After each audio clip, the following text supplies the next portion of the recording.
So welcome everybody. What I'm going to do is just open it right up to Heather and have her talk about updated information regarding the budget, any additional expenditures, revenues, any changes, what have you, and then we will move on from there. Hollis is working on a little bit of a revised. She had sent me an earlier revision that included what it would look like to add back in the alternate programs that we talked about the last meeting. But I also have gotten some updated information from Ephraim regarding the tax appropriation baseline, so I wanted to include that as well. If we're going to do a revision, I'd like it to be a holistic one. So I think she's updating that in the minute that she sent it to me, just sent it to me. I will link it into the agenda, but let me talk it through right now if I can get it. Let's see if it's in cyberspace somewhere floating around. It is in cyberspace somewhere floating around. So hold on. Georgia, for you, I'll do an introduction. This is the budget workshop for March 11th, 2019. So, thank you, since we just jumped right in. It's the second meeting of the school committee on this particular topic. So I do have the revised project or the revised budget totals. At this point in time, I'm just going to read the highlights and then I'll link it in there so you can see the details if you want. But our subtotal, as you know, with the general fund expenditures was an increase of 2.72% overall.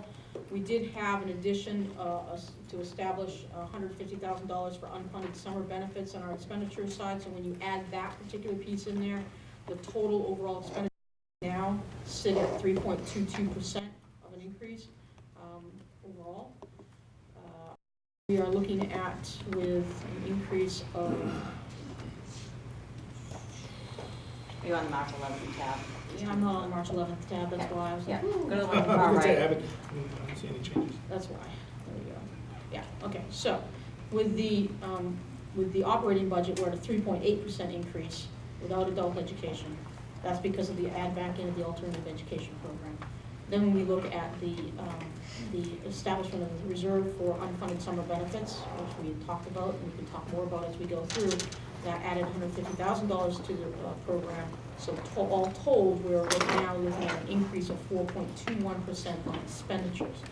We have updated the revenue side of the equation, and when you look at that particular piece, what we're looking at is a local appropriation need that's going to increase by a little over about $1.3 million, 6.83%, which if you look at the mill expectation, that's an increase of 5.24%, or 63 cents on the mill. That's where things are right now. All that is very, very estimate, as we've talked about many times, right? Because those revenue figures still are very fluid and can move quite substantially.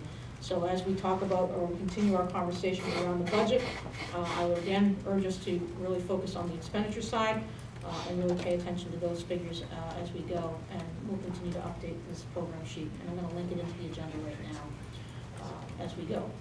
So that's that. I did want to review a few of the updated budget questions. If you have a question on that. Do you remember the mill increase last year?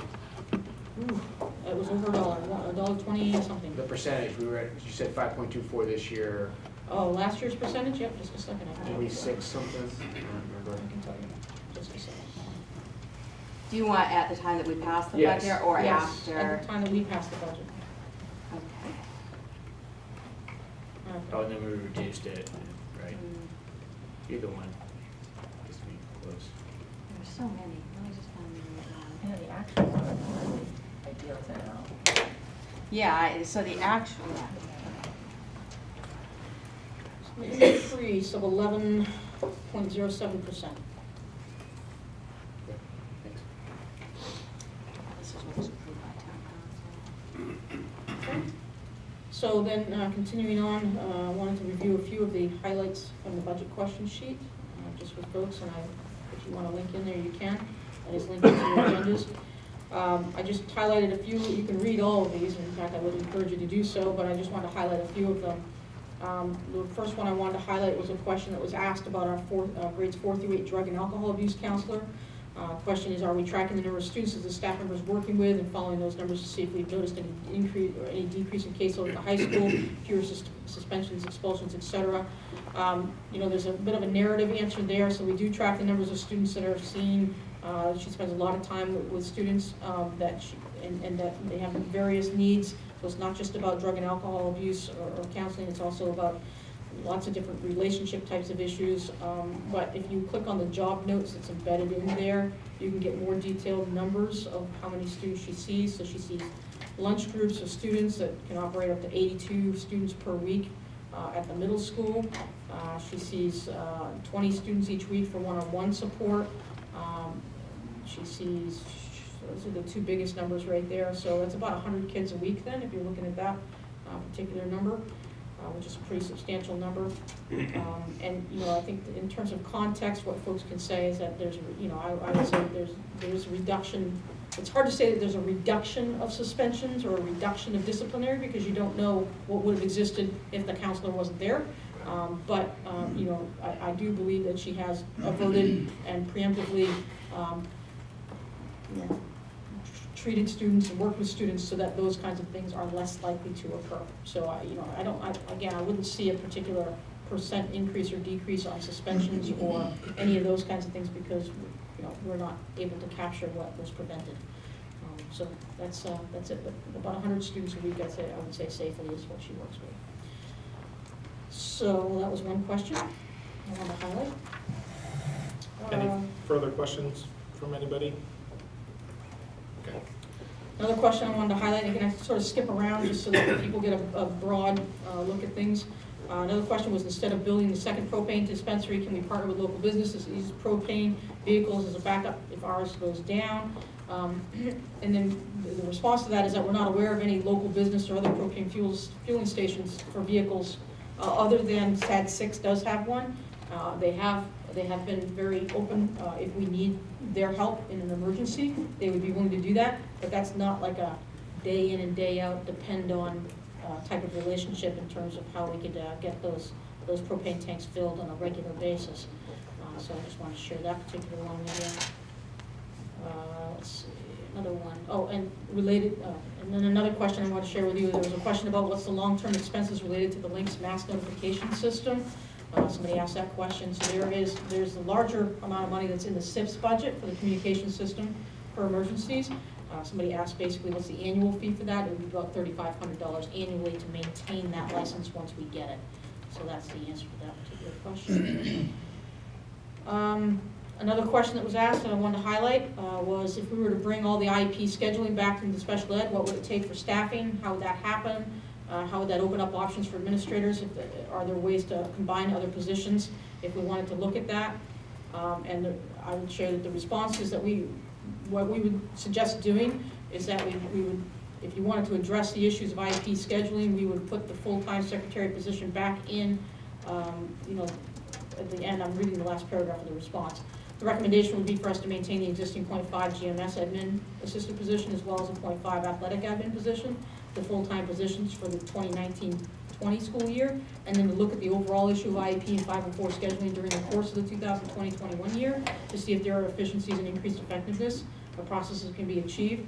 Although when we look at this, we don't think that there's a reduction in positions that would address IEP scheduling. It would really be maybe a shifting to make them more efficient or more effective, but we don't think there's a reduction that would address IEP scheduling in those areas. So that was just a question that was asked, and I'll review that. And the last question I wanted to review was the question that was asked about the impacts of reducing the high school position by 1 or 2 teaching positions as opposed to 3 that is in the proposed budget at this time. There's a fairly lengthy response here for lots of details. But basically, the results of us reducing positions at the high school would be to increase teacher caseloads and to limit the number of courses that our students can take. So whether, those are just the natural sort of ripple effects of reductions of positions at the high school. It would increase caseloads of existing teachers, it would reduce the number of courses that our students are able to sign up for, and therefore automatically increase the number of study halls that many students take because there's not enough electives and other choice courses for students to be taking at the high school. So that's sort of the answer to that. I just wanted to get that. Again, there's much more detail in there if we wanted to go more deeply into it, as I'm sure we will. But those are just a few questions I wanted to highlight. Anybody have any follow-up regarding those, or any questions regarding the answers we received for our questions? Kyle? So I was asking a question about how much we spend on that alt-ed program at the middle school. Yep. Do we have numbers for that? We do, they're in there. Oh, I just saw the, I didn't see any numbers. Yeah, we should be. They're in there today. So what question number was Page it? 10, number 66. Oh, okay. It's the top of page 11. Yeah, that's the number of students that are served on that one, question number 66. Oh, And then if you go a little further down, there was another question that was asked about cost. Yeah, number So you- 74. Yeah, number 74. So you'd have to sort of combine the two answers to do a per pupil amount, but the information's right there.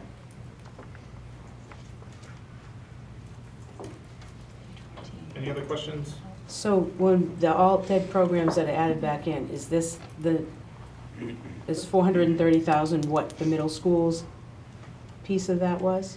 What was, So Well, that for- was the whole program. That That was was the high district. school and middle school.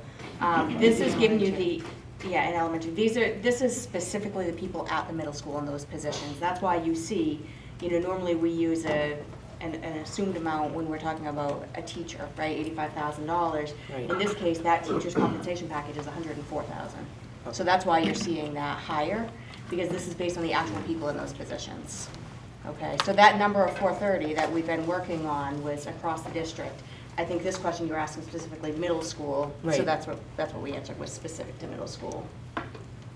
And that 430 is actual numbers, not, No, we used a placeholder for that, and part of the reason is there's a lot of ed tech movement when we are looking at reductions at the end of the year. It's very hard to determine who it is actually going to be that ends up being displaced. So sometimes we'll err on the side of caution, we'll use that percentage. Now, I've looked at the individual names, and it would actually be a little bit more, I believe, than the 430. But we can get to that point, when we need to. I've already restored the 430 into the budget. That's all I had pulled out when we put the budget together, and that's what I've put back in according to the Saturday workshop. so there's one teacher and one ed tech? Yes. At the middle school. Yep. Yes.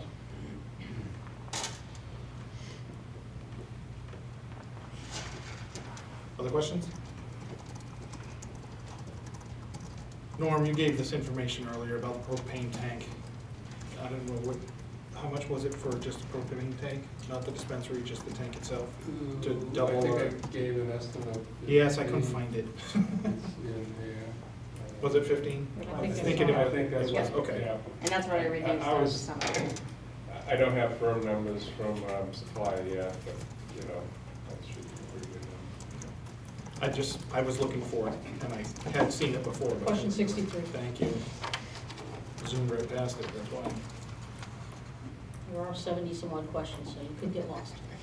Yeah, because that was quick, easy one, 15,000 estimated. I knew it was there. Alrighty. Any other questions? Okay, so. I have one more Oh, go ahead, question, Con. number 75. So Hollis sent, what I was trying to get at is, 75.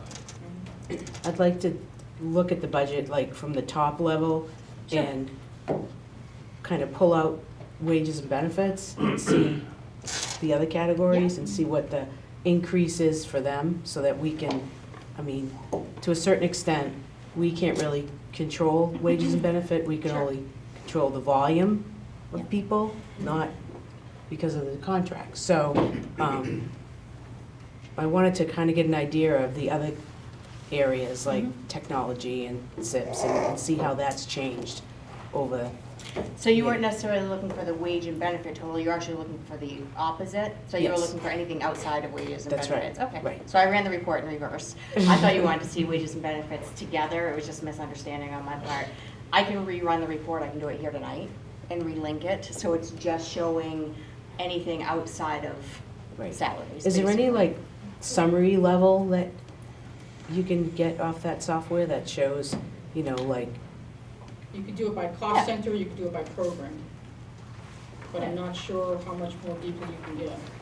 I could do it by, well, no, I couldn't do it by the budget categories. I was thinking by the DOE budget categories, but it's a different format. I couldn't do that, but let me work with it. Okay. I'm certain I can get you something without printing you, 35 pages worth of Right. reports to look at. well, what do you guys think? Do you want it, would that be helpful? To see? school So what committee? you're looking, explain again what you're looking for, Kyle, outside of salary and, Well, I just think benefits? that we can't really control the salary and benefits. That's not something, we can only decrease it or increase the number of people, all right? So, you know, that's kind of hard to look at in the whole budget and see where maybe increasing more and if there's a rationale for that, you know. So my thought is that,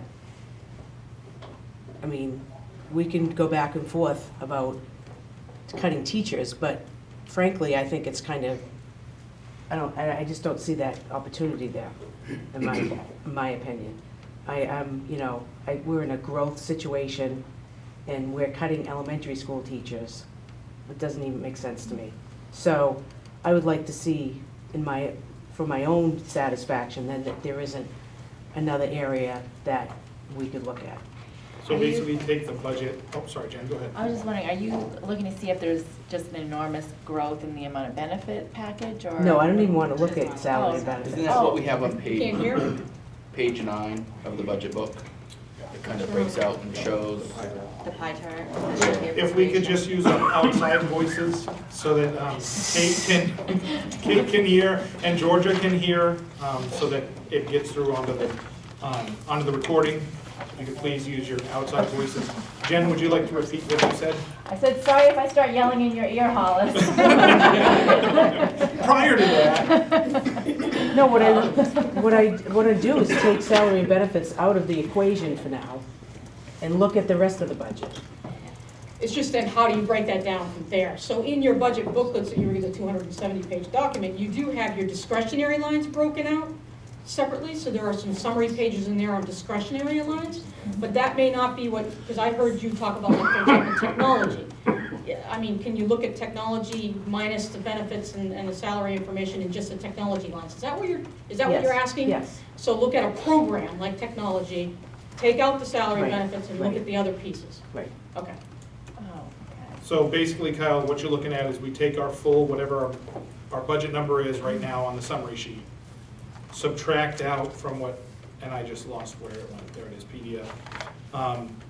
The FY20 budget as it stands right now is $32,619,038.25. So take our budget, subtract that salary and benefit, and then break those pieces out, whatever that number is. I mean, is anyone else interested in looking at that? Because, I mean, I'm not going to make Hollis go through all this work if nobody cares to see it. You know?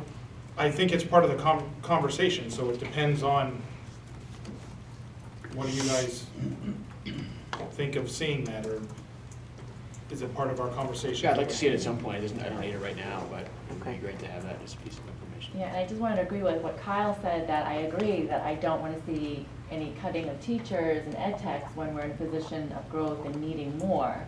So if we can find any other places where, at least for this year or whatever, that we, the possibility of cutting for now, then I would like to see those possibilities.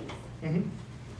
I guess I'm of the opinion that if it was possible to not cut positions to achieve a lower number, then we wouldn't have all these teacher positions on a cut list. That's just my thought, is that we've already kind of asked for that. Sure. So I don't know if we're gonna get anything different. Kate, you had something? I was just gonna say, I agree with Stuart. I think I heard from the DLT that, like, asking them to create a budget that was only 2.5% increase, they have to cut staff, because that's 77%. Yep. Right, but we added back in already tentatively, and now we're at 4%, correct? Correct. Right. Yep. And we haven't even added any teacher positions back in. We only We've added added. just the 3 and the 2, We all and did. the 5 ed techs. Yeah, but we still have 3 at the high school, Yep, one or 2 at Village, and I couldn't figure out the in and out of Narragansett. Yeah, I was like, are they cutting teacher, or are they not? I don't even know. One teacher? One. yes, we haven't even started in on that, but so that's, I guess that's where my next piece is when we talk about what our next steps are going to be. Do we want to go through, and I'm putting this on the school committee, how they want to approach this. We went through all the additions, we went through all the reductions. We did the first piece, we did a conversation about each one, kind of circled back, did a further conversation in quite a few of them. How does the school committee want to go back into this? Do we want to start with the reductions, because that's where that's where we're going to see the teachers? So do we want to start there, because that's where the teaching positions are? See where we land after that, and then have the conversation on the additions? And, because we're going to have to constantly come back and look at the whole picture. But do we want to start, since, I mean, around the table, I think pretty much everybody's worried about cutting the teachers and that position. So it seems to me that that's where we want to start, if that makes sense. Thumbs up. Jen's giving a thumbs up. What do you think, Kate? I think that's great. Kyle? Ann? Good, start that way? Sure. We have to start somewhere. I agree, we gotta start, and then we'll know where we are for the rest of it. So if you go to the tab, which is the proposed reductions sheet that we have out there, it's still in priority order. This is, again, the new tally sheet, just to keep track of what we're doing and how we're voting, or straw polling, not voting, because we're not actually voting, but what the straw poll says. And the priority for the district leadership team, after what we talked about with the alternative ed program, is the grade 4-8 substance, what did she change it, wanted to change to? Substance abuse counselor. Substance abuse counselor. Is that where you want to start, or is there something else that the school committee would like to start with first?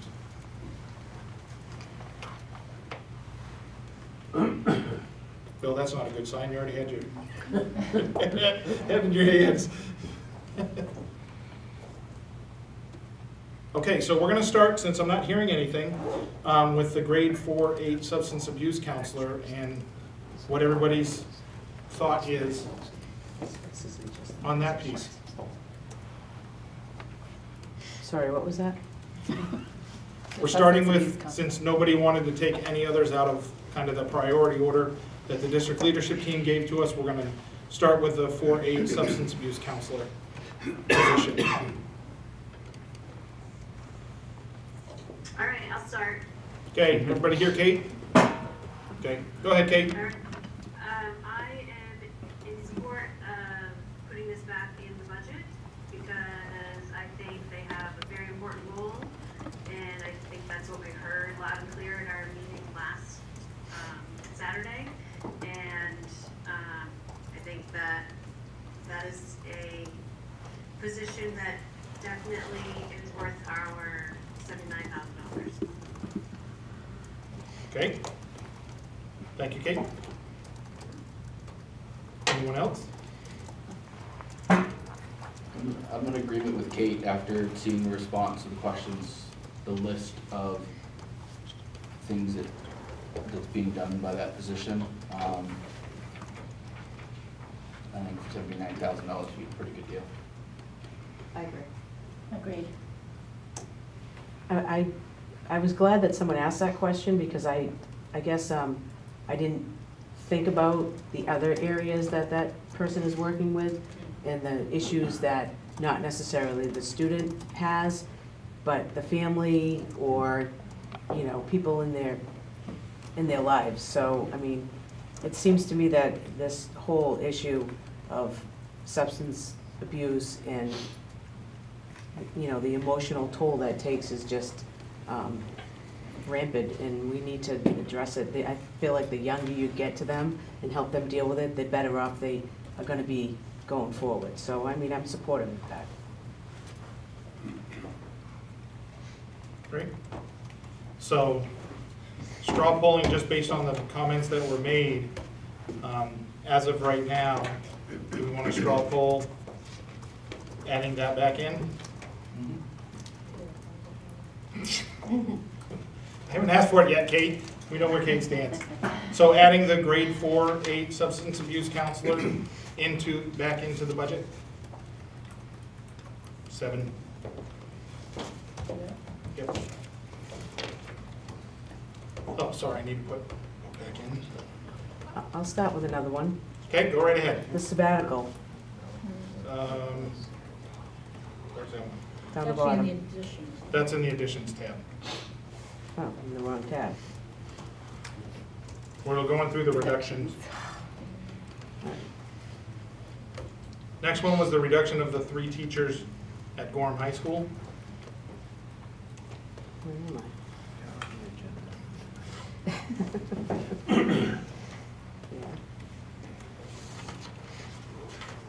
Yeah, I don't see. Alright, I'll start. Okay. Thank you, Kate. My opinion is still the same. I really have a hard time with cutting staff based on an assumption that the town council won't approve our budget. And we are continuing to grow, and I think it was made very clear by Mr. Jondro that it would be a huge blow to the staff to increase their workload, and it would impact the instruction that they're giving our students. So even though it's very costly, I would support putting this back in.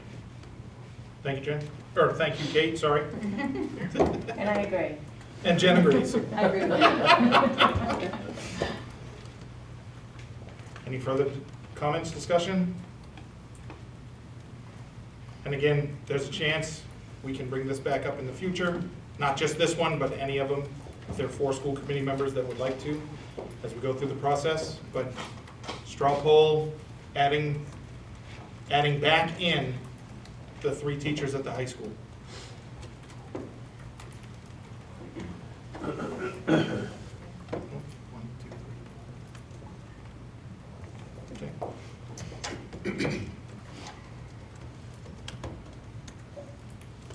Okay, I have one, since, you know, We're Go gonna for it. go down the list. French, what's that? Are we gonna go down the list? I don't want Mix to things go down up the a little list. bit. They are in priority order on that list, just FYI, but that's okay, if you don't want to go. Kyle, where do you want to go, I would Kyle? like to address the athletic secretary issue and the 7th grade athletics. I think it's extremely important for our middle school kids to have athletics in their life. And not all kids can afford or have access to the travel teams. So, I think that's a time in their life where we lose a lot of kids.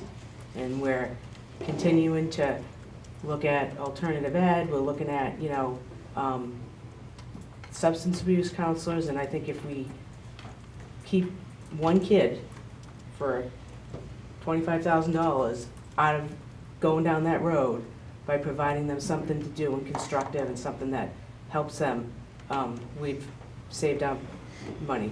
Mhm. So, and I don't know how you could possibly, that Tim's, you know, Mrs. Anderson could do what she does with a half a day. That's just, she does so much that there's 2 people in that department.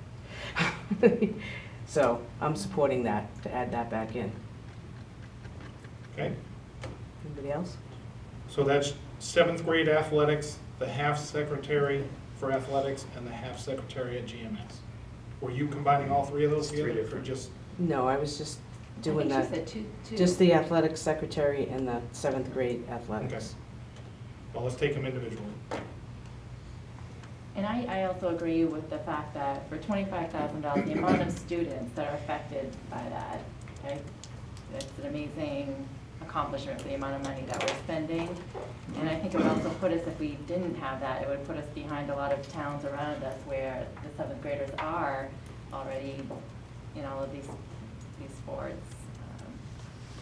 So I agree, put them back in. I agree that I would like to put it back in, but I guess my concern is, and I'm new at this, but trying to figure out, everything we put back in, what does that mean we're taking out? So now we're going to 7th grade athletics, but does that mean that impacts our decision on the kindergarten teachers? I guess I just want It could. to, okay. All right. And that's the issue that we're gonna be juggling back and forth, is everything we add in, we're probably gonna be looking at what originally, if we added everything back in that's here, Well, the total reduction was over $2 million. Yeah, so I guess that's my point, is that, to me, right, we haven't made the cuts that I'd like to see in order to be able to add people back in. So I'm not against adding people back in. I'm not against it at all. I'm not against keeping 7th grade athletics. I just don't know, because it sounds like everybody's already made a decision that they want to keep all the teachers and secretaries and et cetera. So let's just go down and vote them all back in. That's fine. Let's see where we're at. If that's what the school committee wants to do, great. And then I'm completely fine with it if that's the process. I'm just saying that I don't know how we pay for it, and I don't see the problem. I didn't see the problem getting better from last year to this year. I don't see the problem getting better from this year to next year. I think we have a huge capital issue, that capital improvement problem that's coming up. I personally don't like how you mentioned taking the salaries and so forth out. I think the way we present the budget and lumping the capital in with our operational funds is a dangerous thing to do, because the capital improvement always gets cut. It's the easy thing to do. And I'm afraid that's what's gonna happen again, because we're gonna add all these teachers back in positions, which again, I would love to do. Let's keep everybody. I would really like to do that. But the end of the day is we're gonna be right back where we were, cutting capital. And we all know that we're behind, and we have heat pumps and so forth that weren't addressed last year, and other issues that I think need to be addressed in the school, district-wide. So, but if that's where we want to go as a school committee, again, I'm fine with it. Let's just vote to put them all back in, see where the number is, and then we can start going down the reductions list. Or we're just comfortable with that's where we are, and it's going to go to the town council. So I definitely would like to just see us go through and add these teachers and ed techs in that we need, and then figure out, okay, where can we cut? And Bill, part of the problem, well, I don't say problem, but we are growing, and it is, this Right. budget is gonna have to go up, It is, and there's a percentage that the budget goes up every year based on our property value assessment going up, right? But the percentage shouldn't change. So if you set a percentage of, hey, we're gonna be at 15% of our property value, and the property value goes up, then the percentage the amount of money you had to play with goes up in accordance with your property value. Otherwise, you just keep raising and raising and raising and raising until there's a calamity, and then you make drastic cuts to your programs, and everything gets pushed back 15 years. That's just the cycle of large organizations that we've all witnessed, many times. So, I agree with what you're saying. It's just. even if we just think about inflation or cost of living, that's close to 3%, and then add Exactly. all these teachers, then you've got some more. Right. So what's the, it's not, I'm not saying there's an easy answer to it. And we've had these conversations before about what is it that we're looking for an increase, and what metrics do we use to tie that to, et cetera. The only reason I spoke up is I don't want to spend 3 or 4 hours talking about it, only to find out we've added them all back in, and now we're at the point where we have to go back and reduce them all. So if people want to just put them all back in to see where we are in a number, we know what the number is, because they were all reduced from the district's original I think budget, there was or we could one. put the people in and then talk about the iPads and some of the other stuff. There was one teacher on this list, though, I think, at the Great Falls teacher, grade 3, correct me if I'm wrong, Becky, but wasn't this the one where that it was kind of okay, that according to the numbers, that was gonna be fine to cut that particular? So currently, we have 6 second grade classrooms at 20 students each. And so they would go into 5 third grade classrooms at up to 23, which is right at that very high. So we would be starting right at that high point. But it would be a new position, so I think that's why it fell lower than existing positions. It wouldn't be ideal, but it's right in that mid-range. Well, I just, for me, I mean, if we're gonna put a portable at Narragansett and spend the money to put a portable there and then cut teachers, it just doesn't even make sense. We You know? literally wouldn't even need the portable if we cut the teachers. Right, you're cutting a teacher in a classroom, but you're building a facility that's, and I understand, we're looking long-term, because we know next year that we're gonna need that, so. Well, and not to mention that class, that particular class, I know very well, because I've volunteered with that particular class now for a few years. And that's a class where the class of 16 or 17 feels like 25. So I know that they do in fact need that third teacher. So but like to Bill's point, if we're gonna commit to a long-term project, then I don't like, what I said before, I don't like the cutting this year and then adding next year, because it doesn't feel like a good work environment for our teachers. And it costs a lot of money to bring someone on and let someone go, and, I mean, it's just not efficient. You're better off maybe having a teacher for a year that it doesn't really, they don't need to be in a classroom, they can do something else, because there's always plenty to do. Nobody's, and then next year, you've already got them, you don't have to go out and find teachers, you don't have to onboard them and the cost of bringing people in, so. I don't know, I don't see how any of these positions can really be cut, to be honest with you. With the amount of growth, I mean, some of the ed techs in Kathy's area, I mean, God bless them, because that's a tough job. And I don't see that our numbers in that area are really going down.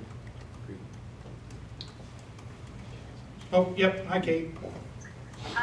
So I agree with what Bill said, and for the sake of being efficient, I'm going to suggest that we do a straw poll on putting any existing position back in the budget, and then move from there to figure it out. Can I just add one thing? The only thing is that where it says Narragansett elementary teacher, grade 3, it says it's a new position, but there actually are currently 3 Narragansett grade teachers. So it is an existing position. And this is where I think Kyle was confused, because we actually need one more 4-5 teacher next year. My proposed budget to the superintendent was to keep the 3 third grades as well, but the NESDEC numbers are supporting, we possibly could go to 2 classrooms with numbers of 25 and 26, which is in that mid-range. So it's tricky, because technically I need to hire a 4-5 teacher, but if I can't do that, then one of my third grade teachers would likely have to go up and teach 4-5. So, long story short, there were originally 2 positions added in the budget, one for the 4-5, one for the third grade, and then we reduced the third grade because of NESDEC numbers. Right, so I'm just saying that just because when Kate is saying let's do a straw poll, I'd like to include that teacher in the straw poll. You know what I'm saying, because she's saying anything that says existing, but that says new on it, so I just want to include that teacher when we do a straw. So Kate, for clarity's sake, were you saying just anything existing, or were you including any positions? Where were you? I was specifically thinking of existing staff, so we are not cutting any current staff. So that would include that third grade teacher. Well, no, not necessarily, because we would not have to cut a staff in that case, because that third grade teacher could go to 4-5. So you're not reducing the position in that case. And that teacher can still be obviously open for discussion at another point. I was just thinking, to be efficient, and to get to Bill's point, I think we all have said we don't really feel comfortable cutting staff. So let's put all the staff back in, see where we're at, and what else there is to work with. Okay. So we'll start right with the reduced grade falls teacher, because in looking and doing the numbers at the enrollment, I actually think that there are a couple places where we can save additional teachers. Well, not save, but there are additional classrooms that we can combine, and I don't see that we need, based on the NESDEC numbers, looking at the mid-range, which I'm looking at the mid-range, and also looking at what we have through our other schools for where we are for numbers. The ones that I'm looking at is there's a 5th grade, Village at 5th grade. Students would be class sizes of 24. Great Falls 3rd grade would have 25 students in 3 classes, 26 students in 1 class. And if we're looking at where those numbers are comparatively across the kind of the footprint, they're right in line with what the other schools are. So when we're talking about trying to save teachers, I think that there's spaces in which we don't necessarily need them if we're looking to try to save particular places. So I want to make sure that we're having a conversation about everything.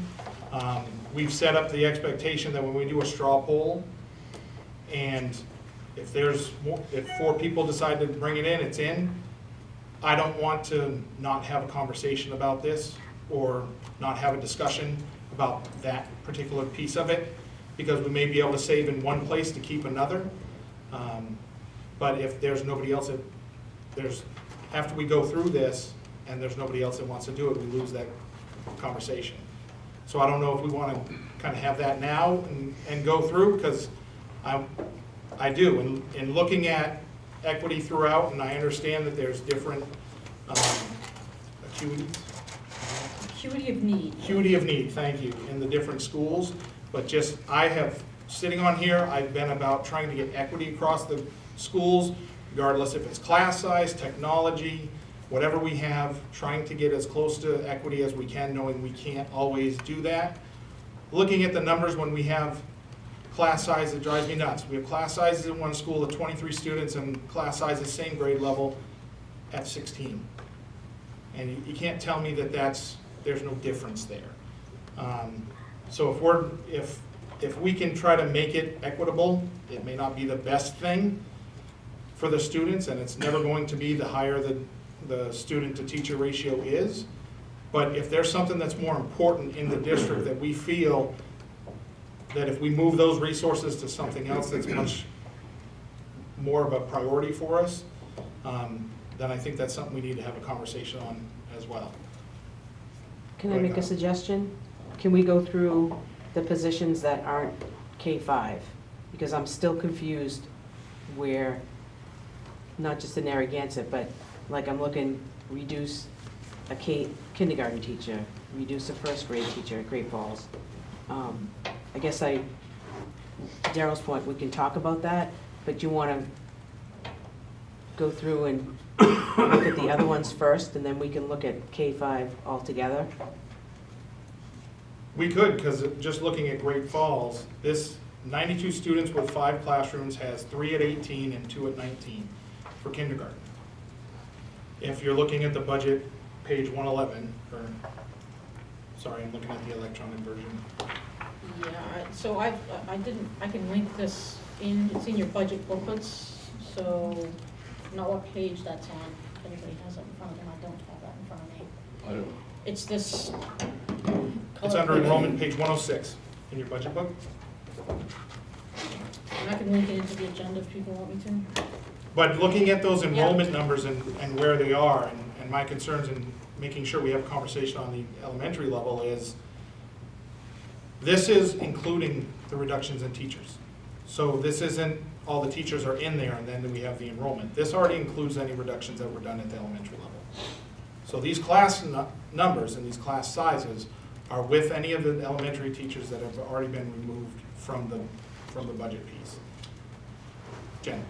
So, but my understanding from one of the questions was that the district leadership team already looked at all these classes and not only looked at NASDAQ, but looked at what's actually in their classrooms right now. So for example, there's a class where they said they were gonna lose 19 students. That's 19 in outrageous. third grade and They're gain not 19 gonna in lose fifth 19 grade. students. I mean, so they took that into account when they did these suggestions. So, and like with that kindergarten teacher, isn't that the class that's going to have a lot of students with autism? Mhm. So to me, that makes a huge difference in how that class feels. It may be, like I said before, the class that I volunteer in is, I think it's 16 or 17 students, and it has an experienced teacher in it, and it feels like 25 students, I'm not kidding you, because of the needs that are in that classroom. Well, And I think they're taking that into account.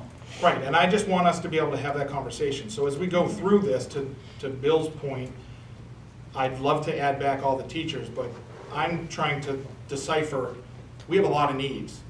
We don't have an unlimited resource of money.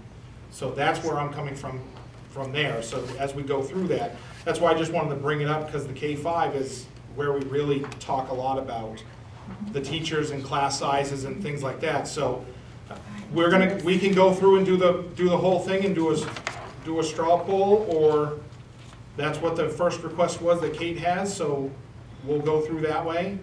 But just, you know, it's, I guess we'll just go through and do it that way.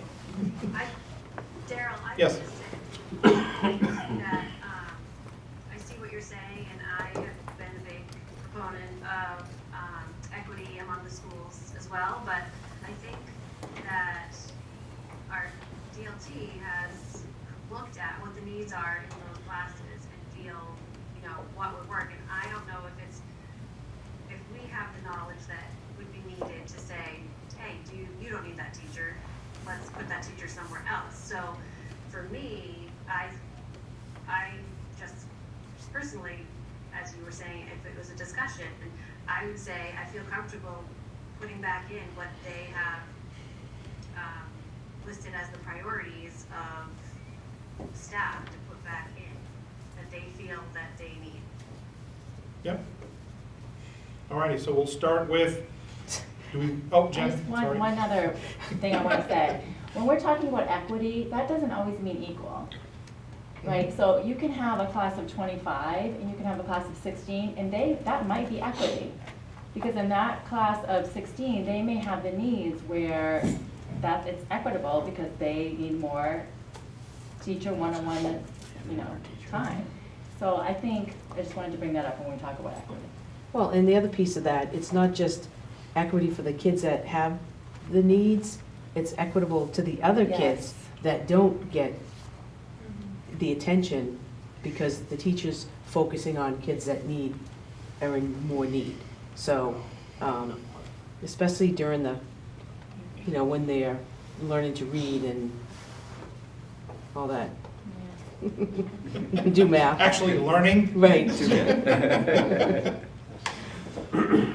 So we're taking them all one at a time, starting with the reduction of the Great Falls kindergarten teacher. So to add that back in, a straw poll. So, And Kate, I can't see your You have a image poor anymore. connection, Kate. Oh, So can you just say up, okay, so yes. thumbs so up or I down? guess my question is, like, why was this put on here? Just for the Because they're numbers? all of these were because they needed to find a way to get to the number that we gave them originally. So I would just like to add, we just did our kindergarten registration night, and I know NASDAQ is predicting 92 by August when school starts. We're already at 82, which is higher than we were last year at our registration night. And typically we see that 10 to even 20% before the end of the school year, and then another trickling of up to 15% over the summer before August even hits. We don't even do placement until mid-August because we get so many new enrollments, but we are at 82 kindergarten students. So while you're sharing, could Cynthia and Brian also share your numbers at this point? Yeah, at this point, as of ours, we had 50 new registrations. Last year we had 39 at this time. And we're projected by NASDAQ to be lower than we were this year. So I'm not confident in that, and that's one position that already was out before the budget started, so. Cynthia? what would you- And for Narragansett, we welcomed 32 new families. It's a little bit lower than expected. Last year, we were about 40. But like Becky said, between now and when we start school, all 3 schools experience, move-ins and growth. So it's the hardest grade level to predict, obviously. And NESDEC had projected you to be at 43. What we're finding is, and we're trying the PR thing, but we're finding even a lot with existing families already, they're just not thinking, oh, I've got to register my new one, even though we're putting the word out. So we're feeling a lot are out there that aren't in yet. So Kyle, did you No, I need to was straw just, poll again? Because the only other thing, and then I'll shut up. The only other thing that I would say is one of the things we've looked at in the past when we were struggling with staffing is adding ed techs to help with the class sizes. So that's part of an overall discussion that we can look at that, and that might be something that we draw the district leadership. It's not the best thing instead of adding a whole new classroom, but bringing ed techs in to support is another option that we have done in this district in the past when we were challenged when it came to the budget. But we're going to go ahead. Where did that? so do we have room for these? It's an existing position. Okay. Classroom And is do already there. you have classrooms? We have, yeah, it's an existing position this year that was taken out of the budget for next year, given NASDAQ predictions. So we're at 5 this year, we're at 4 next year.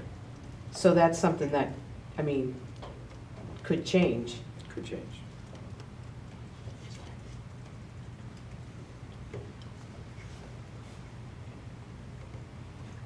So straw poll on the reduction of the Great Falls teacher, kindergarten teacher. Kate, you're a yes. Thumbs up is back. Yes. Thumbs up is putting it back in. 5-2. Alrighty. Reduce village elementary grade 4 teachers. Those are the We Great don't Falls. have Great to Fall, one. sorry, Great Fall, sorry, something. Okay, Great Falls. Great Falls grade 1 teacher. Kate, because we still can't see you. Okay, sorry, I don't know why. So So what are the numbers on that? 85, okay. You're talking Which about numbers? enrollment numbers, Right. class Have you, sizes. where are we this year? So we have 102 kindergarten students that are in 6 kindergarten classrooms at 17, 18 per class. That would, with this reduction, would go down into 5 first grade classrooms of 22, 20, 30. Which the mid-range, when we're looking at enrollments, is 21 to 23 at first and second grade. That's the mid-range. So any move-ins were out of mid-range. well, you have 5 classrooms, you can absorb 5 kids. Yeah. So, Great Falls, first grade teacher. Kate? In. So 4-3 out.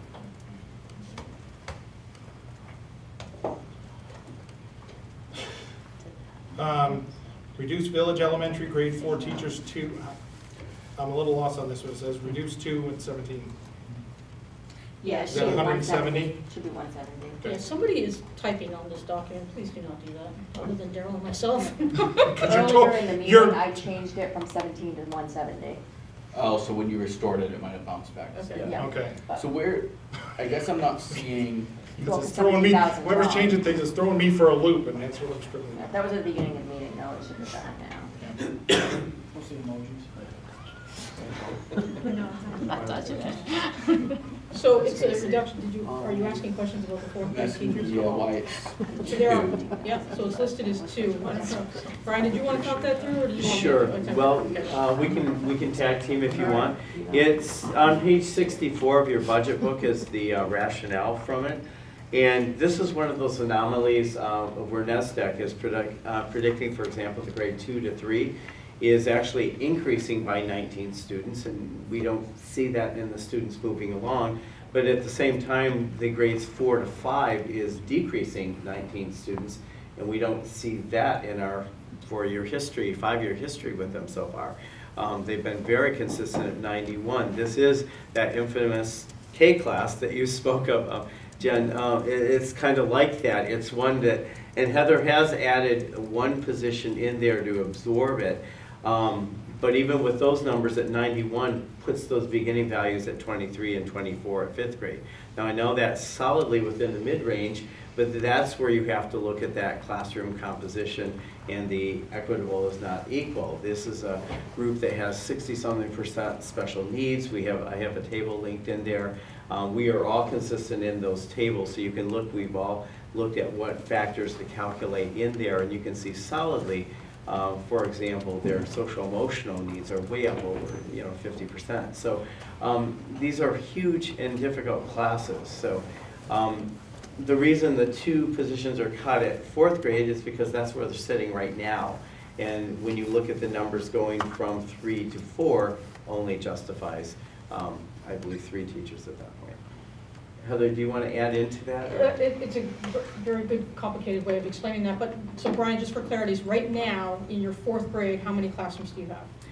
We have 5. You have And 5 this is, And we're suggesting that there needs to be only 3 next year with 4th grade, which is why both the 2 cuts are listed in 4th grade. right. And this is also one where, beginning back in 2nd grade, we saw some of these. And Daryl had mentioned that we often bring in ed techs to support that, and we did, and it just didn't work. The chemistry, even with an additional person, didn't work. It was shared among 4 classrooms, and we are still seeing high demands, even at 5 classrooms at 4th grade. It takes a lot of our energy and time, and certainly the staff. So, yeah. Heather, So- can I say something? Yes. Yep, go ahead, Kate. I just wanted to let people know that, as a reminder, Village is also the behavioral school. And there's, as Brian mentioned, when he outlined the needs of these students, there's a lot going on in these classes. And to give these kids 23 students in their classes would be devastating. I hope that people realize there's a significant need in this class, this grade. Kate, thank you. I would tag team even slightly on that and just note that even, given that it is a behavioral support school, the idea is to include, as Kate said, as much as possible into the regular classroom setting. So that does have an impact. And the behavioral support supports only those most needy students, and they are still included in the regular classroom setting. So that doesn't include our other kids that are through RTI and social emotional. But just for clarity's sake, each of the Yes. schools houses a specialized program. yeah. Village's Yes. behavior, Right. Great Falls is Autism Classroom, and Narragansett is our Functional life life skills, skills. functional life skills. Yes. So each of those schools experiences unique circumstances due to those specialized programs being at their school. Agreed. So I don't see a proposed 5th grade teacher in here. So you're gonna, So when you move the 5th grade, if you look at the current 4th grade classroom, which is in 5 classrooms, Right. and you move them forward into 5th grade, if you kept the 5 5th grade classrooms, you would have classrooms of 17 and 18 and maybe a couple of 19. When you look at the NESDEC numbers, this is where that classroom was, where it lost 19 kids miraculously. And so what I'm suggesting is you could go to 4 classrooms using the NESDEC numbers and have 18 students in each of those classrooms and still be able to absorb the other if they, all 19 showed back up again on the doorstep, that would bring you back to, be 20, so that'd be, yeah, 22.75. Thank you. 23 It would classes, be at 23 3 of them would students. be 23 students and 1 would be 22 students. You could do it within 4 is what I'm trying to say, and hit the mid-range. Right, if hypothetically, if NASDAQ was wrong and didn't lose 19 students, No, I'm calculating that NASDAQ is wrong in that. Now, Okay. I'm saying that in 4 classrooms, I could put all the students, even with the 19 that might have miraculously disappeared, if I added them back in, I could still put them all in 4 classrooms and still hit your mid-range by 22, 23 students in each class. so the fourth grade right now is 4 classes, Right now, the 4th grade is 5 classes. 5 classes. right, and they're going to fifth. Correct. They're going Moving forward a to year. 4. Heather has included 1 in there despite the NASDAQ to give them 4. There's still that outlier piece of the difficult class. And that's why, as Kate was saying, 23, 22, 23, 24 will be really tough in I there. think to clarify for Kyle, and all of us who may be confused, Oh, it's, yeah. It's confusing. It fifth is. grade, how many fifth grade classrooms are in next year's budget? 4. 4. Four. In this spot, in this, So if we add these back in, where will they go? You would put an additional 4th grade, you would put an additional 5th grade. That's, That's exactly They're what we're counted doing. as 2 4th grade cuts because those are the 2 classrooms that are being cut right now. okay. Next Exactly. year, if they were to be returned, he would add a 4th grade and a 5th grade position. Exactly. How many third graders are there, classrooms? Right now? Currently, there are 4. So that's where we would go to 4 at 4th grade. Okay, so I'm, all right. Clear as mud? I guess I just was thinking that there would, 1 classroom for the really difficult class would be enough, you know what I mean? Like, So somewhere else we could absorb the others? I'm not sure. I think she's suggesting, if I might, adding one of those positions back to the fifth grade to keep it 5 classrooms, and not adding both back. right, right. So it's funny, NASDAQ just basically had the 4th grade go back to 3rd instead of moving to 5th. I think it was a calculation error, to be quite honest with you, but in the projections that I've created, it accounts for that movement of 19 students and hitting the mid-range. Right. So if you want to add teachers back in, then you would be reducing that mid-range number for class sizes, Right. which is fine if that's why you're doing it. Just understand that I've accounted for that 19 movement in the projections. If we did what you're saying, Kyle, the beginning in 4th grade would be at 24, the beginning students, assuming that 19 isn't correct. Adding 19 at that level. Because there's really 2 separate issues. There's the issue of the 5th grade class having Additional support. additional support, and then, That's one of them, yeah. right, and then the 4th grade class, Kind of the 3 to 4 reducing one, whereas now they have fairly comfortable margins of, 20-ish would go up to 24 in the new 4th grade class if we didn't restore one of those. So I'd like to take a straw poll on adding one of these teachers back in. You want to split them into them one at a time? Yeah. Okay. Hold on. Yep. Heather, can I just remind the school committee that, this 5th grade class that, Brian Porter's talking about is the class where last year when we were looking at mid-range class sizes for everyone, this is the grade where we all agreed to have lower class size. Correct. Okay. So I've split this into teacher 1 and teacher 2. So reducing the Village Elementary grade 4 teacher, the first one. So just 1, Thumbs up on adding it back in. adding it back in. And a thumbs up. Okay. and I feel like it doesn't necessarily have to be a 4th grade teacher, right? Correct. whatever, You're basically adding one more person to the That's staff. right. One So person whatever that Brian works, can put right. wherever he needs to. Yeah, well, I will definitively put it at fifth grade, but it just means the fourth grade will start off at 24, which is high. 5-1 or I haven't 5-2? voted yet. Yeah, before I Bill's vote not that one, here. I'd like to hear a little bit more about. Is it possible to hear a little bit more, so now that you're saying you would definitely put that one with the fifth grade class that you and Kate were talking about needing that? I would, and get good conscience, I could not do Right. that. We added that 2 years ago, and we're still struggling with that Right. class. So, And with this other place, where, this other teacher now that we're about to do a straw poll Mhm. on, I'm just curious about that class, because you're saying it's gonna start at 24, so Mhm. yeah, I'm curious based, like how that would, well, based on, you're going from 4 classes of about 20-ish to now 3 classes. So they're gonna start out at 23 and 24, given our current numbers. and does this class have any of the issues that the? There, when you, there's an appendix linked on page, I'm trying to get to your booklet, so you know. On 63, there's an appendix of,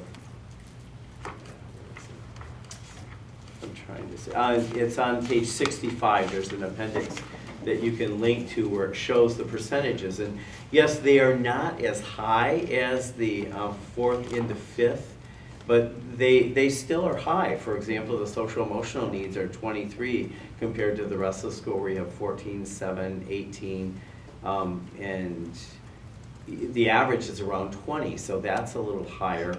There are significant alt-ed needs that are being addressed there. So I would say in the groups coming up, it's going to be the second neediest group after the fifth grade.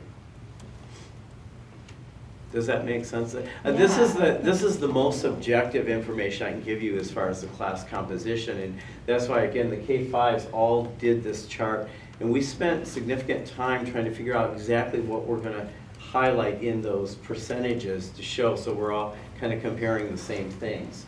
And so that will be an indicator. But yeah, I would say overall, at the bottom, you kind of see the averages for the grades, and that's going to be the second neediest class at Village.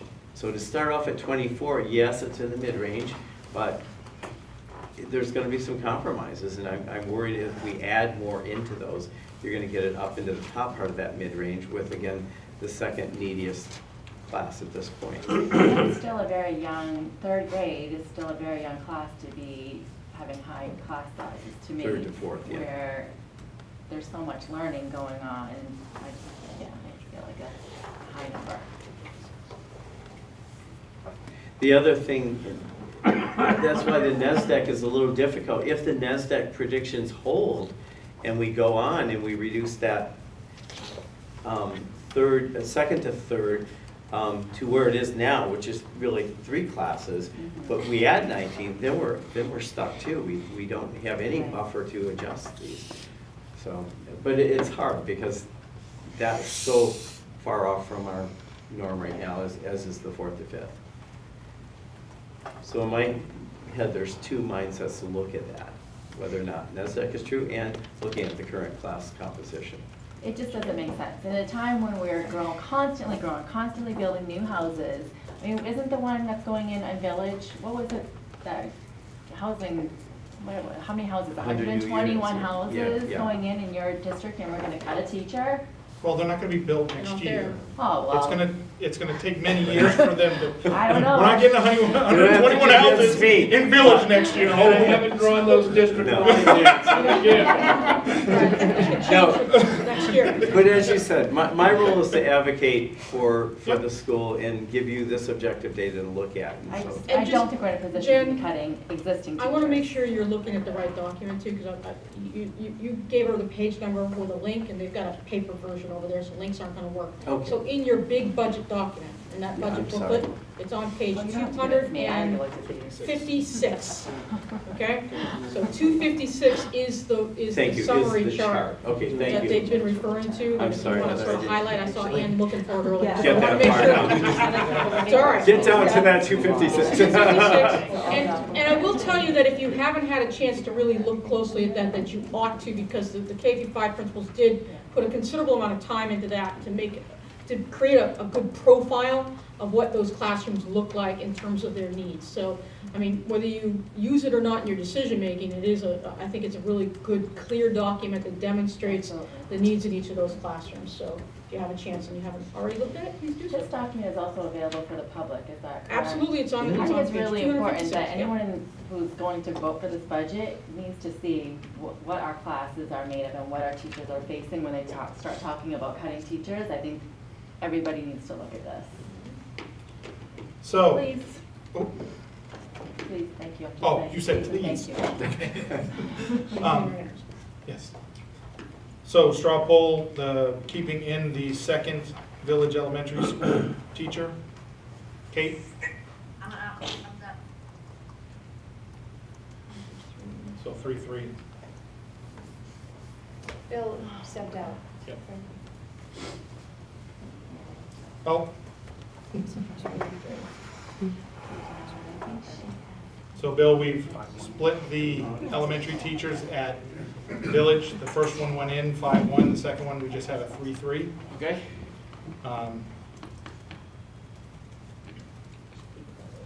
So we'll just keep it and we'll have to come back and revisit. It was one that I was probably gonna look at later on in the budget. Okay. It's one that I'd like to discuss again later on. We get through some more of the items, but. So I will make that yellow. Because it's 3-3, we need to discuss it so that we have an idea what we're gonna be doing. Alrighty, moving on to the half secretary at GMS. Straw poll. Kate?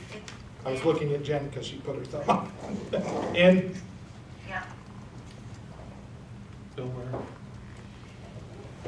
So no. .5 athletics. Secretary? Keep in.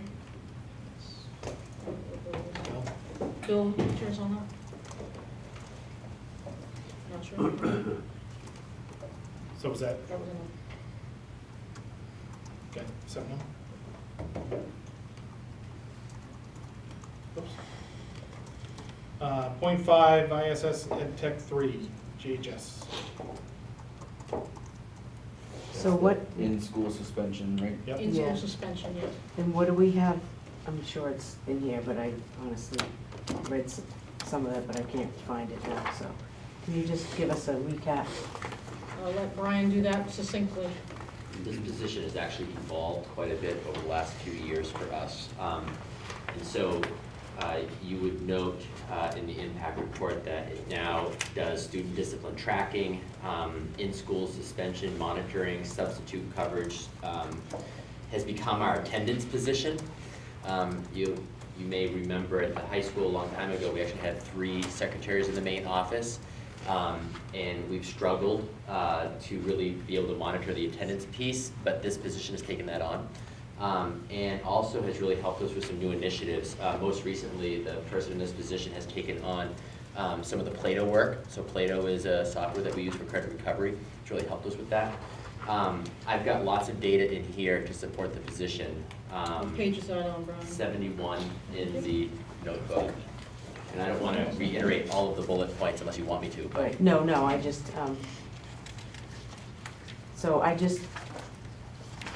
I think that you guys have done a good job with taking in school suspension from just like a babysitting position to actually moving the students in the direction they need to be. I mean, it's apparent when we have our disciplinary hearings that you've done a lot of work getting those kids back on track. And so I This position is a hallmark of a restorative practices approach. yeah. Any further conversation, questions? Sorry, just to clarify, so this is currently a full-time Yes. position, and then the budget right now includes it only as a half-time position. So we are voting to add the other half back in, so it's Correct. back to where we are currently. Okay. Yep. So, thoughts of the school committee? Katie? I'm thumbs up to put it back in.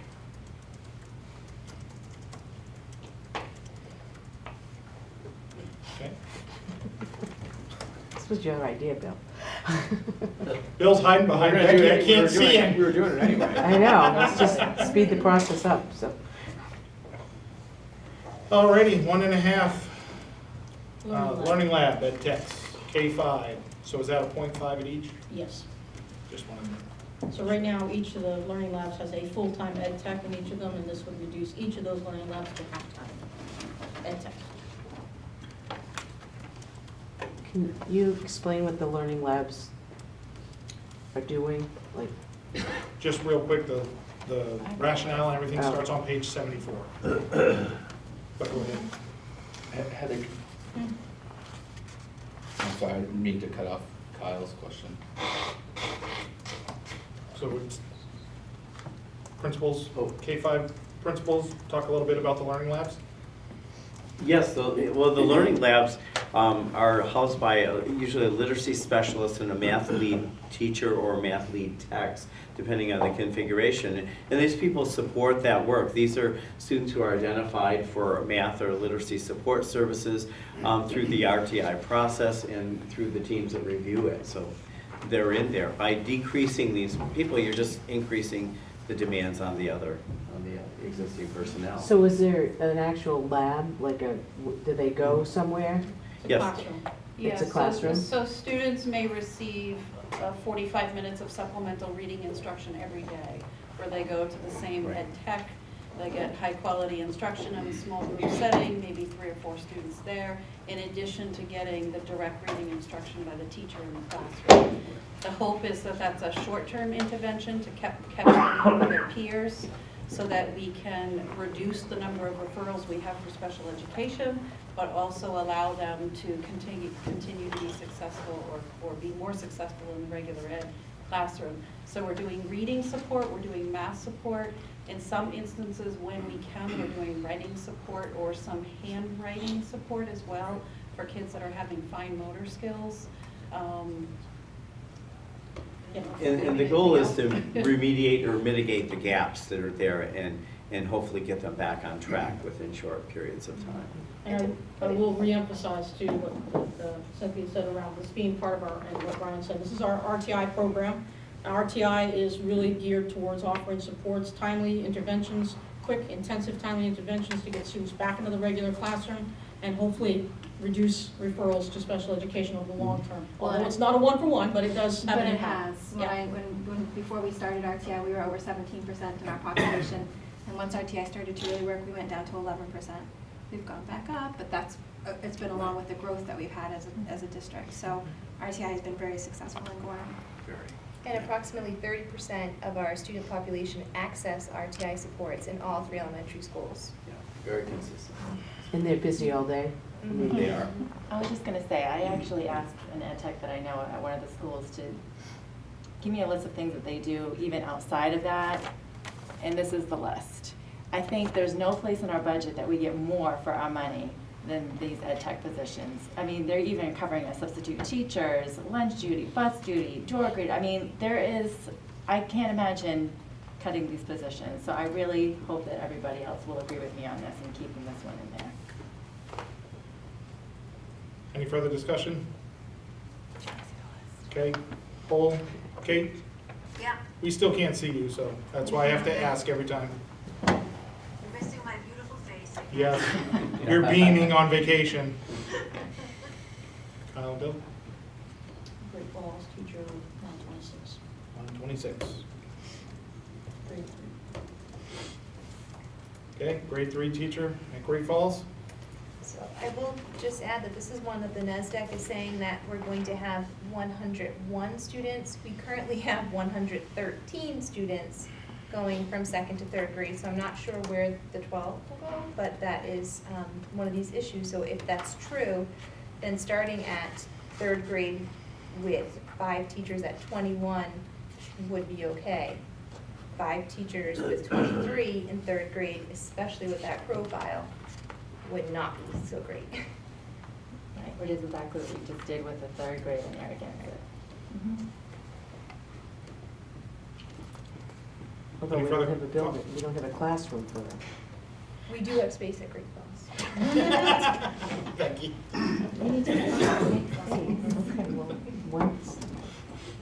He has like a lot of space. Yeah. Why do we buy the module?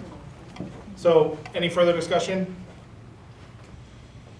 Okay, straw poll. Kate? I'm in. Bill? I'm undecided. Okay.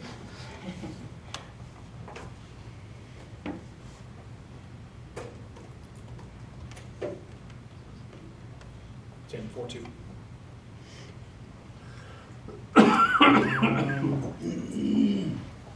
Okay, that is all the teaching positions. Did I miss any?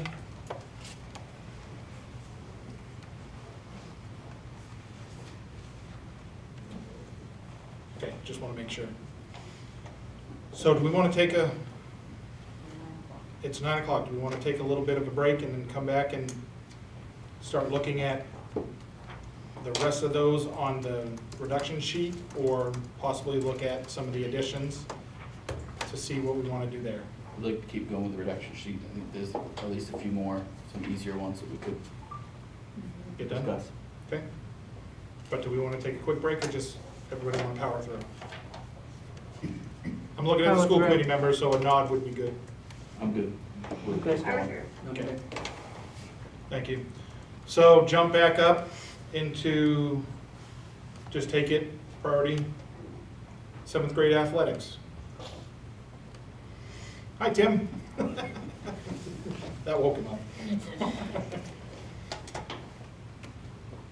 Further comments, or just go right to the Vote. vote? 7th grade athletics. Kate? I'm in. Bill?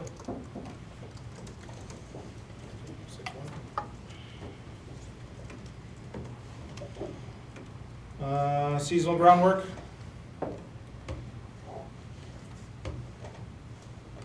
Hold on, I want to get back to the pages where we're supposed to be. I just have a clarifying question On which one? on the seasonal groundwork. Okay. Is this summer groundwork? It's actually 3 components. Most of it is summer. We have a part-time person that comes in and works on maintaining the grounds at Great Falls and then out across the district. Part of it is for landscaping, and then a portion is for winter maintenance. Page 80 is the rationale on your budget book, 84 on the digital. Okay, thank you, sir. Nope.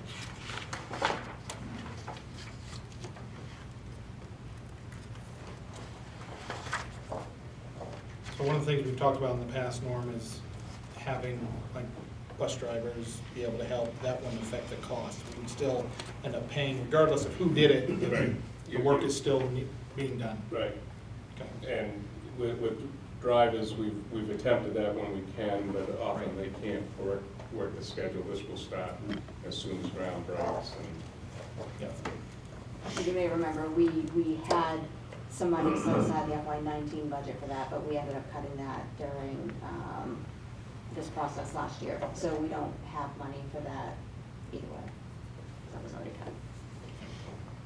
Okay. So basically what will happen if we don't have this, just won't be taken care of? I'll shift maintenance, to doing that. So take them from other activities and back off from the seasonal grounds person will come in if it's inclement weather and help us on summer projects. So it's going to tax the maintenance. The other thing too is, as we add these modulars in the wintertime, we have increased snow removal with extra walks and stairs. So that's, we're just as classroom demands are increasing, our demands are increasing as we start adding space. Any further questions, comments? Kate, did you have something?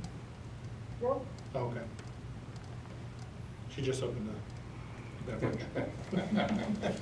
It's all blurry, so. I know, we can't see what you're doing, I just heard a noise. Any further comments, discussion? Okay, poll, Kate?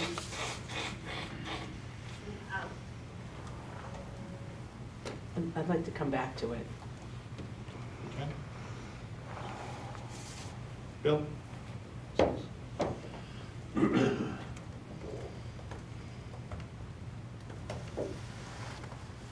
Transportation admin.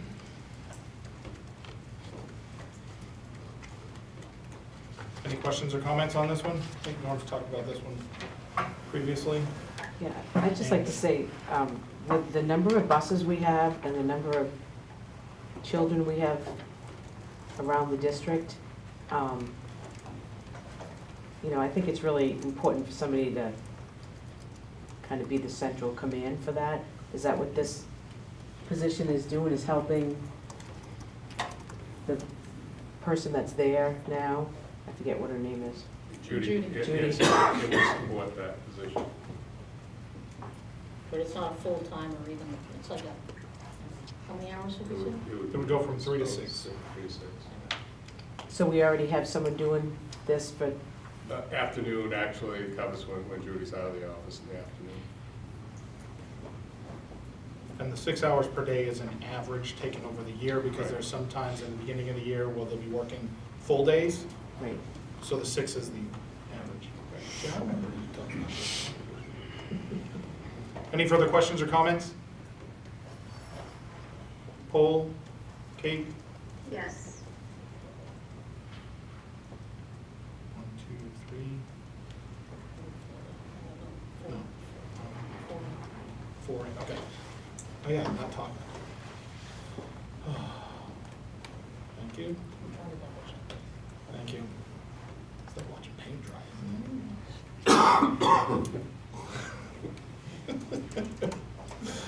Point 5, technology position. This is the part that the town's pushing back to us. So page 86 on digital and 82 on your paper. 48,000, that's our portion. So what this would do, okay, is currently the town of Gorham pays for a full position, which is, what's the total in the budget, Hollis, roughly? It's about 75,000. About $75,000 that they pay for in the budget. Actually, we don't even budget, basically the town pays directly for this position. The town is looking to move in a different direction and have their own person, basically, that is only theirs. Because right now that position, although it's paid full-time by the town, it does share some services with the school. So they're looking to go full-time on their end. We feel strongly that we can't cut that position entirely, and we also can't separate the technology that we share, the services that we share with the town and the school, because we have servers and other back-end equipment that you really can't split in half, not without some significant costs on the part of the town. So what we've agreed to is that the community or the town is going to basically pay, instead of the 70, whatever they were paying before, they're going to pay out $40,000 for the oversight of the technology department. So basically Dennis's services and Durbin's services and a couple of other sort of larger, sort of big visionary kinds of services for the directing kind of piece. But the actual day in and day out work, they're going to have their own separate position for. So we're going to recoup $40,000 from that, and then we're going to have to reduce of that position. Now, Dennis has also moved some monies into or around in his technology budget to allow for this position to stay in place for what, 32 hours a week? 32 hours. So with this reduction, you're still getting 32 hours a week out of that position, I guess is my long-winded, short version of that answer. Dennis, how many staff do you have to support all the technology in the district overall, with this included? With this included, there are 3 technicians, a system administrator, myself. That's on the technical side. Then there's 3 integrators total. One technically is in the high school budget, and the other, well, yeah, one's in the high school budget, one's in the middle school budget, one's across the elementary schools. Thank you. Just to get an idea based on, the amount of technology that we have in this district with the staff that you have. Okay. Any further questions or comments? Poll?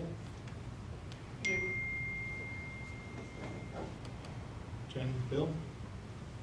I'm ready to vote on this one. budget neutral position. It sort of is actually, guys, so So I don't just feel- understand that when that reduction of 48,000 still allows us to keep the position at 32 hours a week. I guess that's what I was trying to say earlier. So even though we're reducing the budget by 48,000. That's- You want to keep the reduction in, right? So I would suggest you keep the reduction in, otherwise you're adding time and Right. position. we Okay, wanna so get that- the way that That's okay. the way that I read that was Yeah. 48,000 was to keep the 32-hour position. No, No. Yeah. the 32-hour position is in the budget. That probably doesn't belong on the list based on the way you're doing things tonight, this position, I'm shocked that I think you've just wasted 5 minutes of your time, because there is no effect on the budget, essentially. So then we're wanting to Okay, keep it out. put it in, put it in. So do we want, Bill's awake now, we're on. so do we want, after the clarification, is there 4 school committee members that would like to revisit this Yes. one? Wait a second, isn't voting down keeping the 48,000? No, it's removing it. It's the same way we've been Voting doing all down is night. removing it, right? Correct. Yes, that's why I voted down. Right. So removing the Well, you just position. asked if voting down was to keep it in. Okay, I voted down the last time, and thinking like we need to take it out, like this 48,000 will be taken out. That's, So we Right, don't, correct. we don't need the Right, so 48. We don't need the 48,000. So, Unless we there's- really want to, For, but we but don't need 48. Okay. everybody? Okay, I'm confused. 7-0. Dennis is telling us to leave this out. so- Okay, well, if he's telling us that, then because let's, we're getting it from the town. That was the easiest one and still took us 5 minutes to go through. I just said that. This is another easy one, Dennis, based on your comments. GHS Wireless Network. Based on your comments, this is something that we could, we could wait 1 year. There is some trepidation about it, Yeah. but Yeah, I actually, I would say I had a meeting with the Commissioner of Education on Friday, and I went away cautiously optimistic that this won't be a problem, that this will be okay, so I'm Awesome. leave it cut. so recommendation is to keep this out. Cut it out. Yeah. Okay. Keep it out. Flat fund discretionary accounts. So this depends on the amount of classrooms that we are going to put back in, correct? No, actually, this one was taking basically all of the existing schools' total requests from last year in the FY19 budget and holding those total amounts steady for this year. So it wouldn't, basically is saying, don't increase your discretionary spending at all. So the 2 items at the bottom of the list are the ones that are connected to Okay. classrooms. Any comments, questions regarding flat funding? Pull. Keep out.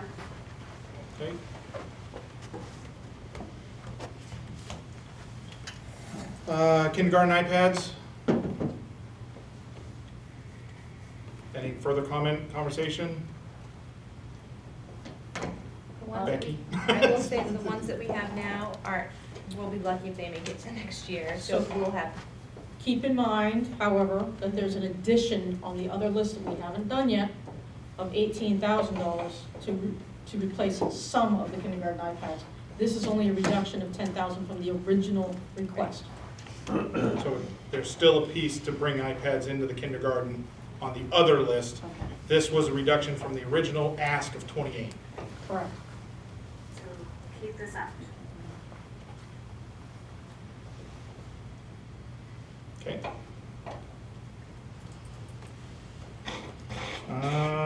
Reduce local school nutrition request by half. And you've already agreed to. Michael's already said that we increase can. 30, so, because there's an increase on the other side. So just real quick. Yeah. We're on a roll. K-5 SRO, I'll be this voting- would be a new request. I'll be This is voting a- to put this back in. I think that it's a good step that we can take to secure our schools without any kind of capital project and help focus, get that focus a little bit more. on the individual schools that I've had to spread them out. I can't in good conscience vote for this when we have teachers that we did not put back in, so I'll be voting to keep it out. Any other questions or comments? Paul? Keep it Kate? out. 5-2.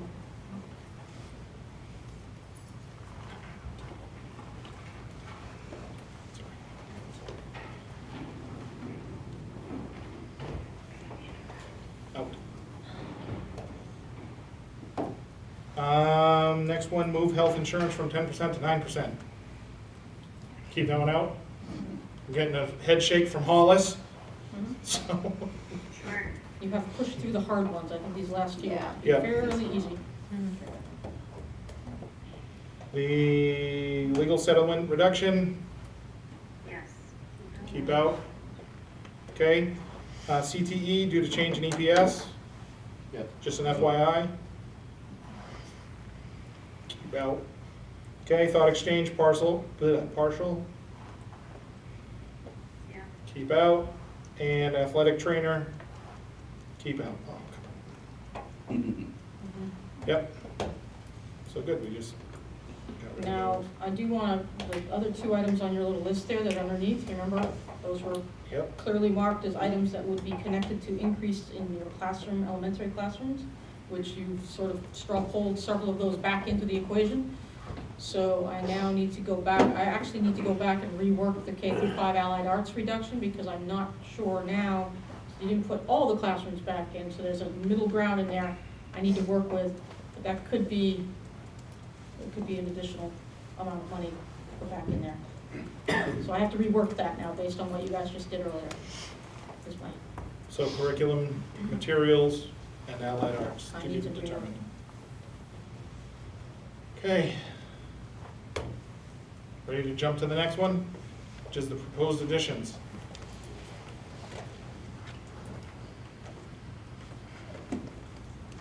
So,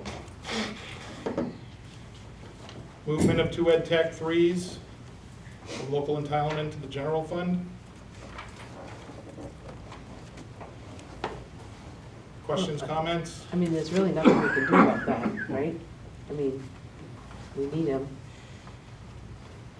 These positions existing, then we would have to cut those positions. if We you did- don't add them, you would have to reduce the positions from staffing, yes.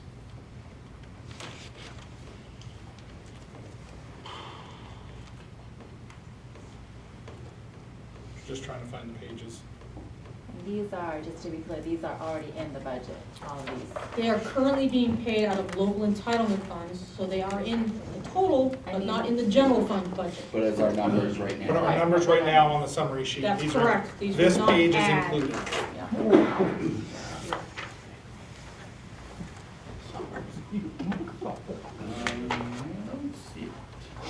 I don't see that. Oh, no, I don't- remember, it's this is I mistitled it if I remember correctly. so that's why I messed 27. up on- page 27 on the printed one. Okay. What is it supposed to be called? It's supposed to be, you can't. I can't change that. Thank you. Never mind. I was joking. So this is already in the budget. Poll. Kate? I guess I'm confused about what I'm agreeing to, because it's already in the budget. Yeah, but thumbs Right, up it's would keeping keep it in. Take Thumbs that up is keeping it in. Okay. Thumbs up. Okay? That was a 7-0.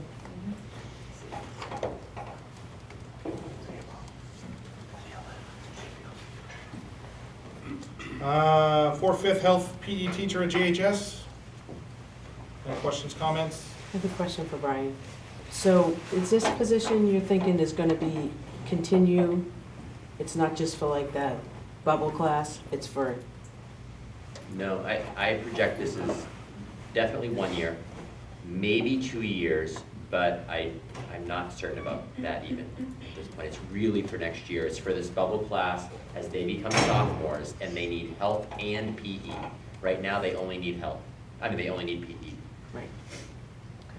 The only reason I have a question about that second year is because of the way the schedule works, I don't know how many of them may or may not get it, and I don't have that certain yet, but I'm worried that we may need it for 2, maybe not.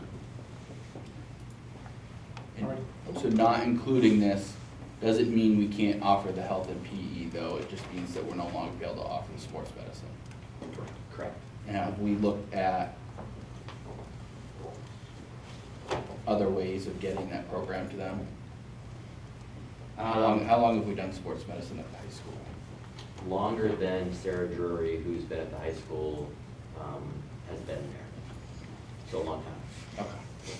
Over 11 years. So this is, okay, so this is not something new that we offered just because we had extra sections. It's okay. Option to partner with USM anyway? Not really. We did explore that a little bit, and the quick message I got back was the course that's offered at USM would be too advanced for students that we have in high school. This is a great introductory course. Okay, thank you. And I included something in the question document just about my experience in that class. I can't imagine moving forward in my post-secondary planning without having had that class. I know a lot of my peers also feel very similarly, so not having sports medicine I think would have a very negative impact on students who want to take that class. Thank you. Further discussion? Poll? Keep it. Bill? Abstention. Okay. Half a learning lab ed tech at the high school. Any questions? Poll? Keep it.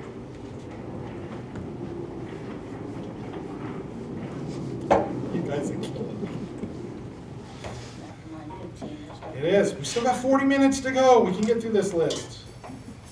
Oops.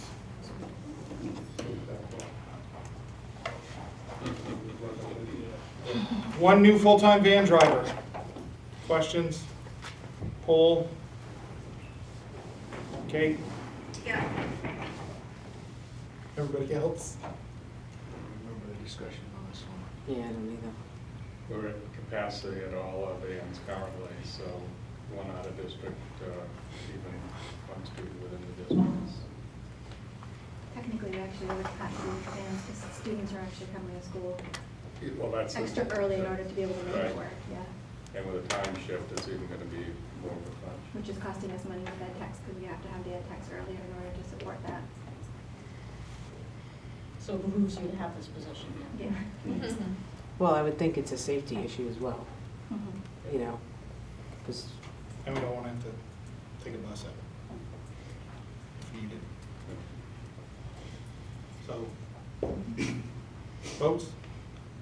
Yep. Okay. SIPs increase. I'm not ready for that one. Bigger I think we're gonna, conversation. yeah, we'll save that one for a later conversation if everybody's good with that. So we can dive into it more.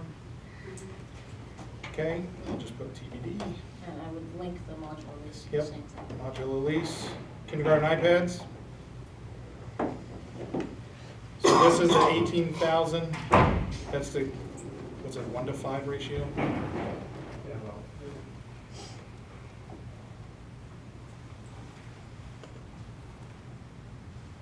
Any comments? No? Vote? Or poll? Kate? Undecided. Are you undecided too, Kate? Yeah. Yep. Okay, local contribution to school nutrition, we already voted on, so hold on. Increased overtime budget. again, we're trying to budget overtime to be a realistic number. So Yep. reducing the overtime budget does not reduce the overtime Or expense. budget. Right, because it'll just be spent. That's right. And it'll have to be taken from somewhere else. So, Paul? Kate? Yep. Thought exchange? And this is just a partial reduction, correct? For the thought exchange? Yep. Yes, so we had a reduction on the previous list, so the original was 19,000. We reduced it from that to 8,000, with the idea that we could find a way to share that cost across other districts. So if we don't share it, we won't get it. Yeah, unless money pops out on a tree somewhere, yeah. Need to find that tree. I know. All righty. Paul? Okay.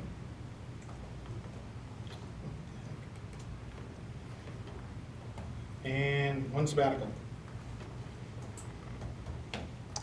So I would like to make a suggestion that if we get we don't have an application right now. January is a deadline, so I don't think we should include it in this budget, but it's something that's gonna come up every year, because we may get 2 next year.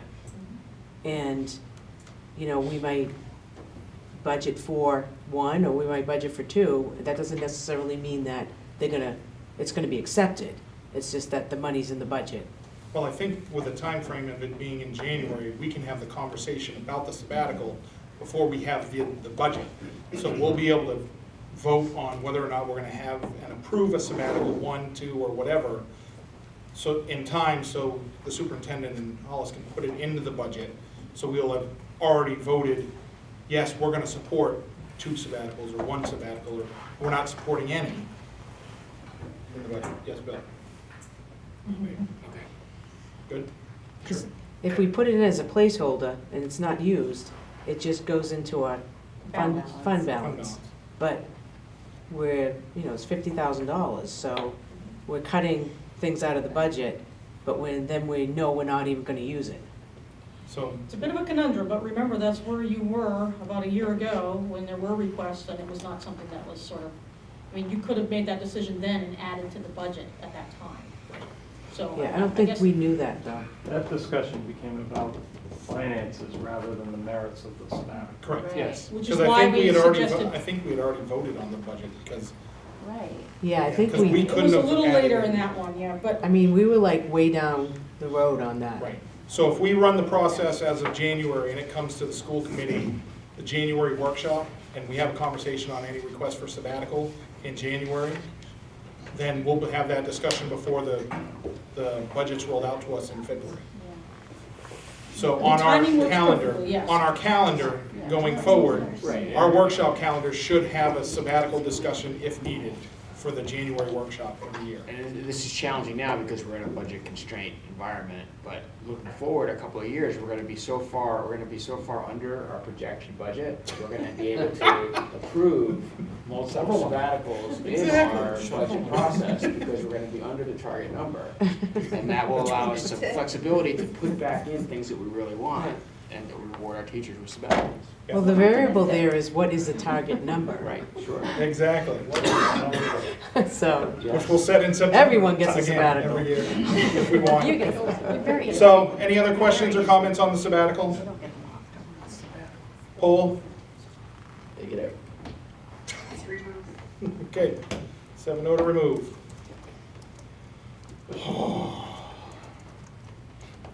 So we've been through those two lists.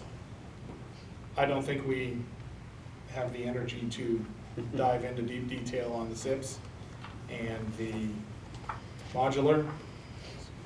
And we're waiting on numbers for K-5 curriculum and allied arts. Was there any others? Let's see. Nope. At some point, we can make suggestions of areas where we might potentially want to cut or something. Do we want to put that on the list of?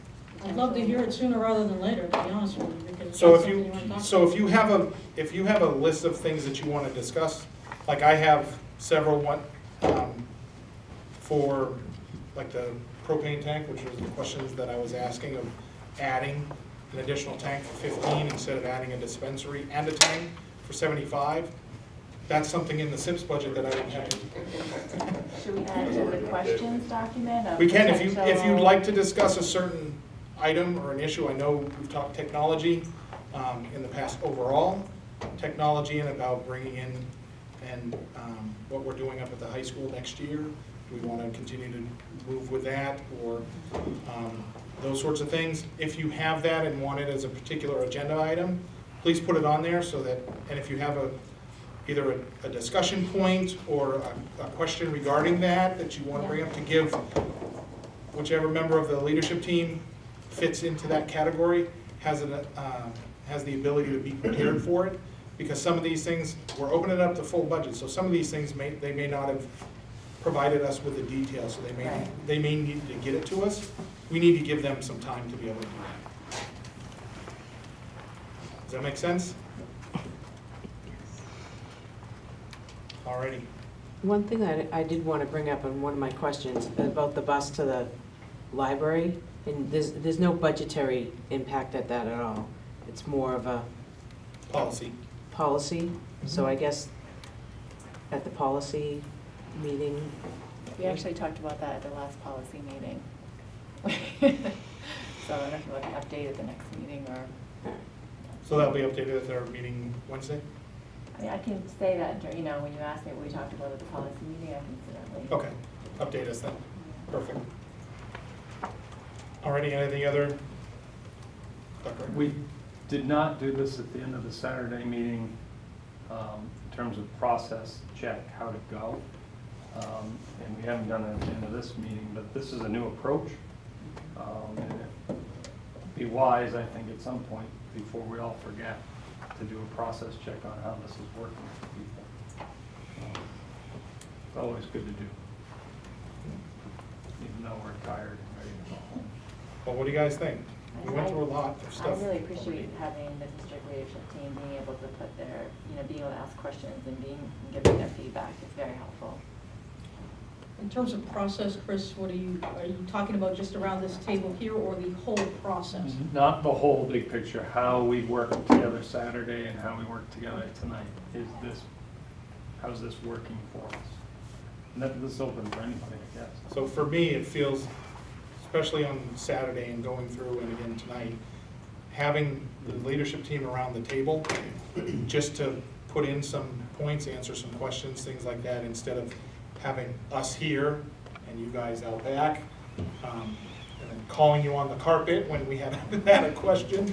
I think this works a little better, at least for me, and it feels more inclusive of the process that we're going through. I think there's still things that we can make adjustments to try to make it better, but this is much better than what I remember last year being. Well, and I think it's important too, because you guys feel passionate about what's in here. You want an opportunity to talk about it instead of, just us making decisions, so, but, there's a lot of information here. So for me, I can't remember how many third grade classrooms there are at what school and who's going where.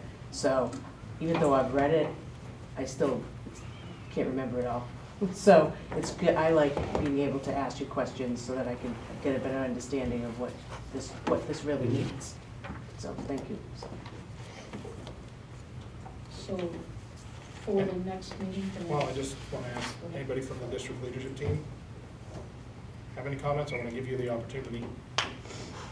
This process compared to last year? It's nice not to be out back. Yeah. Trying to get your attention because we want to say something. No, it's good. It definitely feels different and better, more positive, being part of the group and being able to offer clarifying details and advocate at times, which is our role. Good. Now, go ahead. So just for clarity then, for next meeting, I just wanted to be sure that I'm preparing the materials that you'd like. So what you would like to see is a revised summary sheet that reflects the changes that were straw polled tonight, is that correct? Yes. And so that would be the first thing to look at. There's also, as a reminder, a question document in there. I think, Daryl, you referred to that too. If people want to consider other potential cuts, that question document can be used to ask a question that would help provide information to inform that decision at the next meeting. I also will go back with the K through 5 group, and we'll look at the allied arts and the curriculum materials based on the straw poll decisions from tonight to give you a more updated number on that particular piece. Is there anything else that I'm missing from my homework? I put it in the questions, but can we also get I mean, I'm looking at this chart on 106 and 107, but You want a just an revised idea of what our classroom distribution looks like at the K-5 level? with the additions, yeah. Yes. Any other questions? Comments? Can I clarify the next budget? Is it next Monday? Yes. Okay. Did I have a date wrong? No, there's just, it goes on the worksheets we've been going off from the 18th, or from the 11th to the 25th. So I just wanted to make sure it was still in. Do you see the votes, the March 11th? It doesn't have a March 18th. vote. Oh, well, there you go, that's why. I just was double checking. Well, I'm sure Daryl can fix that. Yeah. They will. Had to call and keep the meeting. Okay, thank you very much, everybody. Thank you. Have a great night. George, thank you.